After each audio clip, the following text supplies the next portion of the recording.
पण प्रताप सरनाईक साहेब, तुम्ही शिवसेनेचे वरिष्ठ नेते आहात आणि या परिस्थितीमध्ये या पूर्ण मराठीच्या मुद्द्यावर जे चित्र तयार झालं राज्यामध्ये, त्यामध्ये शिंदे सेनेनं किंवा शिंदेंच्या शिवसेनेनं भूमिका घेतली नाही उघडपणे, आणि उघडपणे भूमिका न घेतल्यामुळे किंवा हिंदीच्या सक्तीच्या मुद्द्यावर तुमच्या पक्षानं अधिकृत भूमिका घेणं अपेक्षित होती, ती तुम्ही घेतली नाही आणि ती चूक झाली असं नाही वाटत का तुम्हाला? तुमचा गैरसमज आहे.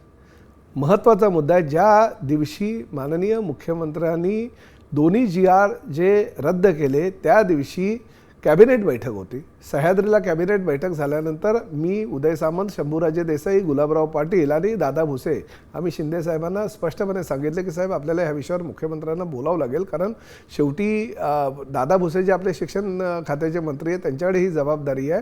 परंतु हिंदी सक्तीच्या विरोधात अजितदादांची भूमिका त्यांनी स्पष्ट केली.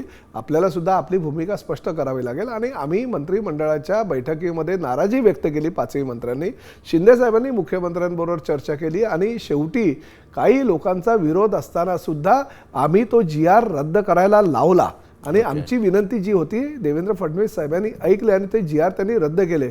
म्हणून असं बाहेर येऊन स्टेटमेंट देणं आणि सभागृहामध्ये किंवा आमच्या कॅबिनेटच्या बैठकीमध्ये आम्ही विरोध करून तो GR रद्द करून घेणं ही एकच भूमिका आहे. तुम्ही स्पष्टपणे त्या दिवशी आम्ही जर भूमिका मांडली नसती तर GR रद्द झाले नसते.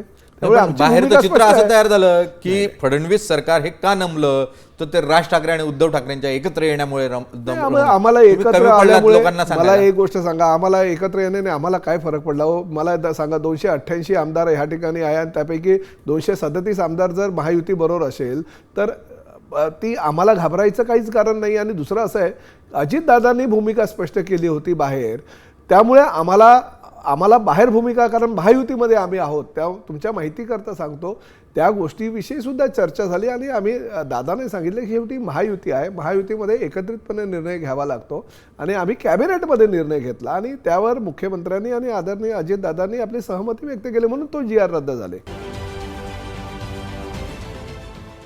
देश विदेशातील प्रत्येक घडामोडींचे लाईव्ह अपडेट मिळवण्यासाठी आता साम टीव्हीच्या सर्व सोशल मीडिया प्लॅटफॉर्मला लाईक, फॉलो आणि सबस्क्राईब करा.